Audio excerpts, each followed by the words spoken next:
우원식 국회의장입니다. 전국 곳곳에서 산불이 발생한 지 벌써 6일째입니다. 먼저 이번 산불로 목숨을 잃은 분들의 명복을 빕니다. 유가족들께 깊은 위로의 말씀을 드립니다. 큰 재난에 상심하고 계신 국민 여러분께도 위로의 말씀을 드립니다. 산불 진화를 위해 국가 소방 동원령이 내려졌고 공무원, 군경, 민간이 함께 나서 총력을 기울이고 있지만 아직 상황이 좋아지고 있다고 말하기 어렵습니다.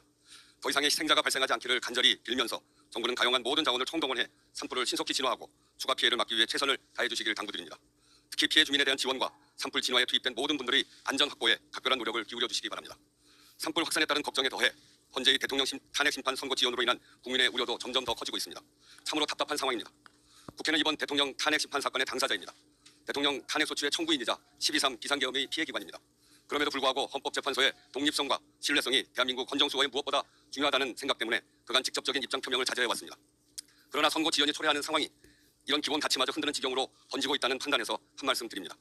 현재의 선거기일 미확정 상태가 장기화하면서 사회적 혼란이 깊어지고 국가 역량도 소진되고 있습니다. 공권력은 탄핵 찬반 집회 대응과 산불 대응이라는 두 가지 큰 과제를 동시에 감당해야 하는 상황에 놓여 있습니다. 대내외적으로 어려운 경제 상황이 계속되고 있음에도 국론은 분열되고 여러 현안에 대한 국가의 대응 능력도 점점 한계를 드러내고 있습니다. 이대로는 위험합니다. 국민의 삶도 정상적이지 못합니다. 매일 아침 헌재의 선거기일 통보 기사를 검색하는 것이 국민의 일상이 되어서야 하겠습니까? 저는 앞서 국민들께 지금은 헌재의 시간이며 헌재를 믿고 기다리자고 당부의 말씀을 드린 바가 있습니다.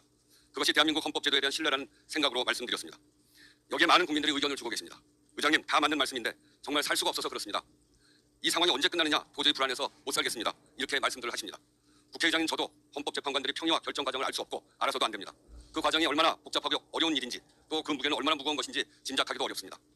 그러나 헌법재판관 2인의 퇴임이 약 3주 앞으로 다가오고 위헌 판단이 났는데도 국회 선출 재판관 후보 미임명 상황이 계속되면서 헌재의 선고에 대한 새로운 억측이 생기고 이를 둘러싼 대립과 갈등이 더욱 커지고 있다는 점 또한 짚지 않을 수 없습니다. 지금 국민들은 국가 시스템이 과연 정상적으로 작동하고 있는가, 대한민국의 미래가 있는가라는 근본적 질문까지 던지고 있습니다. 민주주의 헌정 질서를 회복할 수 있는지 대한민국의 역량에 대한 의문을 품고 있습니다. 이것은 너무나 참담한 일입니다. 근현대사의 온갖 난관을 오직 국민의 헌신과 용기로 헤쳐온 그렇게 민주주의와 경제 성장을 동시에 이룩한 우리 자신의 역량과 자부심이 시험받고 있다고 느끼는 것이기 때문입니다. 나라의 주인은 국민이고 헌법의 주인도 국민입니다. 모든 헌법재판은 헌법을 수호하기 위한 것이고 그것은 곧 국민의 기본권과 삶을 지키기 위한 것입니다. 국민 대다수가 불안감을 호소하고 국론 분열로 대한민국 공동체의 기반이 흔들리는 상황이 계속되는 것을 정상적인 헌정 질서라 할 수 없습니다. 지금은 헌재에게 주어진 시간입니다만 국민의 시간 없이 헌재의 시간도 없습니다. 국민의 뜻을 받들어 두 가지를 당부하고 요청드립니다. 첫째, 헌법재판관들께서는 최대한 신속하게 윤석열 대통령 탄핵 심판 선고를 내려주십시오. 선고가 지연될수록 우리 사회가 감당할 혼란이 커질 것입니다. 그 대가는 고스란히 국민이 치르게 됩니다. 둘째, 한덕수 대통령 권한대행께서는 마은혁 헌법재판관을 속히 임명하십시오.